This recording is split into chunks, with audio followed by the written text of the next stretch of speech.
In 1990, Super Mario World dropped like a megaton bomb with the launch of the Super Nintendo.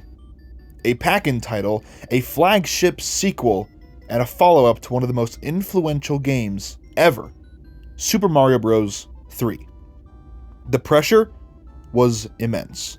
But what came out of Nintendo R&D 4 was a lot more than just a worthy successor.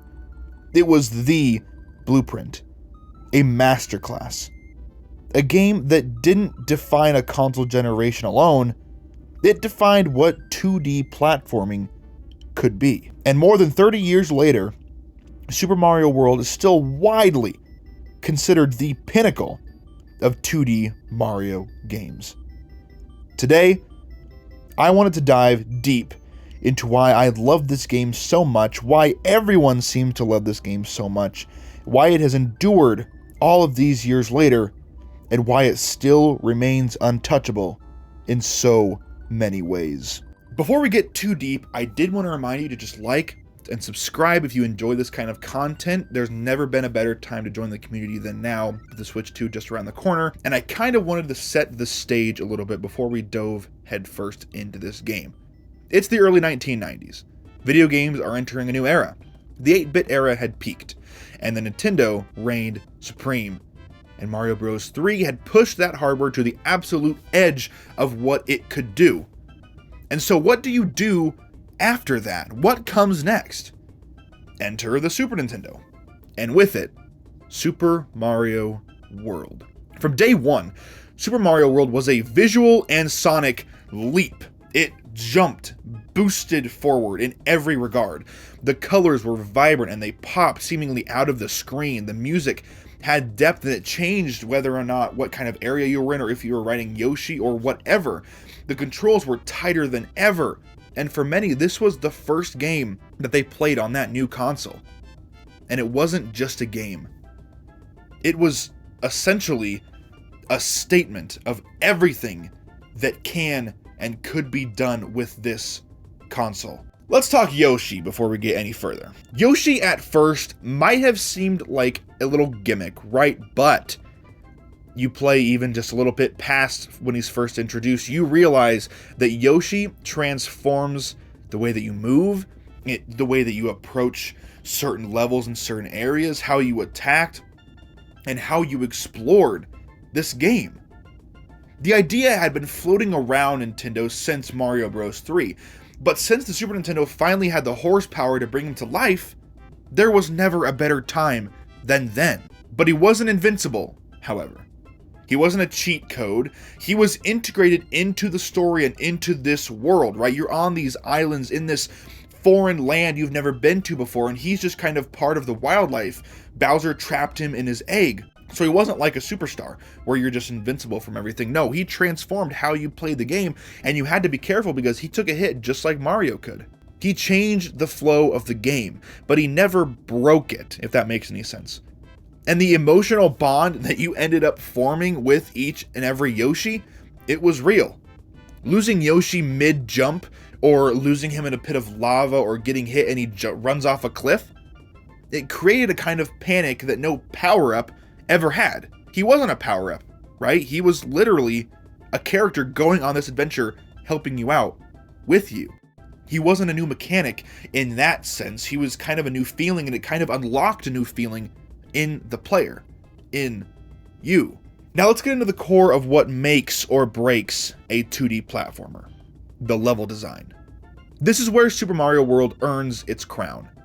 The design philosophy was razor sharp with this one. Teach with experience, escalate with variation, and reward with mastery. Every level teaches you something different, and this is something that newer 2D Mario games, like a lot of the new 2D Mario games, really fell flat for me. They failed to make you care, to make me care at least, especially New Super Mario Bros. U. It didn't teach you with a tutorial, it taught you by doing, by letting you experiment. You don't read signs, you play them. You try, you die, you retry, you die again, and then you learn how to succeed, how to make it past this level. And this game tells you that it's about a lot more than just beating a level, right? It's about discovering it. What makes each level different? What makes each level tick? What do you have to accomplish? What do you have to discover to beat said level? Different branching exits, keyholes, switch palaces, secret worlds. Super Mario World introduced non-linear progression to Mario in a very, very serious way. The levels, they challenged you, right? They kind of made you question your life choices a bit, but they did a lot more than just challenge you, or your reflexes, or your capabilities for playing a video game like this. They invited curiosity.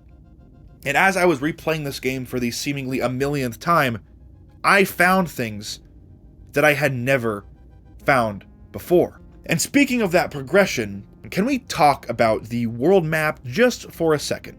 I love that the map was not just a level selector, right? It succeeded in some ways where Donkey Kong Country failed. The first Donkey Kong Country, right? Because that really was just level to level to level. But this, the world map was the game. You didn't just move forward, you navigated a space that felt real. You're going on this adventure, and this quest is so important, and you get to track that progression with the world map. The secret exits reshaped the map, visually and audibly. The bridges that were built, the palaces that were discovered, the ghost houses that revealed the hidden paths to get to hidden areas. The star road that connected distant regions. It felt like an interdimensional highway. And seeing the world transform because of your direct actions was something to a lot of people that they'd never seen before. It was about a lot more than just the levels. Obviously, the levels are one of, if not the most important thing in a great 2D platformer. But it also had layers. And it gave the game replay value that the Nintendo era Mario couldn't even begin to touch. As much as I love Super Mario Bros. And Super Mario Bros. 3, I love both of those games. But the depth that Super Mario World has, especially for a 2D platformer, and especially for a 2D platformer from the 1990s, the early 1990s, it is unbelievable how well this game has aged. It is a masterclass in every sense of the word. Now let's talk feel. No 2D Mario game has controls as perfectly tuned, except maybe Super Mario Bros. Wonder, but as Super Mario World. Mario's weight, his acceleration, his jump arcs, it's all dialed in. And then there's the cape. And the cape, the first time I played it probably 19 years ago, the cape is insane. It's wild. It lets you fly, it lets you float, dive bomb, cancel your descent. It's like giving a Ferrari to a toddler, which it really did. Like all those people as kids playing this game for the first time, it was like giving a 5-year-old a car and going, hey, good luck, kid. But here's the genius of it, right? It feels amazing. And that is really saying something because, again, this game is from the early 1990s. It's 30 years old at this point. And it still feels incredible to handle. The cape never breaks the game because using it well takes actual skill. It takes real, authentic skill and gaming prowess to use it well. And this is where expression comes into the game. A casual player can easily pick up and finish this game, right? Much like the first Mario Bros. But a master can obliterate the game. The ceiling is high, but the floor level is easily accessible. And that is what I like to call timeless game design. Anyone can play it, but if you're really, really good at it, you can master it. My next point, look and sound. The visuals of Super Mario World, bold, clean, iconic. Everyone knows it. Every tile is instantly readable. No clutter, no confusion, just crisp design and vibrant colors that still hold up in HD. And Koji Kondo's soundtrack, my gosh, come on, you guys. Each track is simple, but so overwhelmingly catchy. And most of them share the same motif remixed across contexts. The overworld, the underground, underwater, whether you're riding Yoshi or not. It creates a sort of genuine musical language that unifies the game and keeps your brain locked in. It's subtle. The way that Koji Kondo composed and created the music knew it was subtle. But it was so genius. Here's the thing, you guys. Super Mario World, it did a heck of a lot more than just define what the Super Nintendo could be and define the console with an identity. It defined Mario for decades. The ideas that it introduced, Yoshi, world maps, alternate exits, cape mechanics, reverberated through everything from Yoshi's Island all the way to the new Mario Maker games. Even today, ROM hacks like Kaizo Mario World and Grand Poo World are built on its bones. As silly as some of those games are, and they are silly, they are built on the backbones, on the ideas that Super Mario World was brave enough to introduce. Why is that?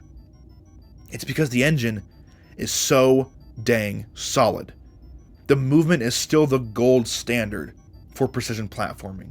People don't just play this game, and this is what I realized on my most recent playthrough.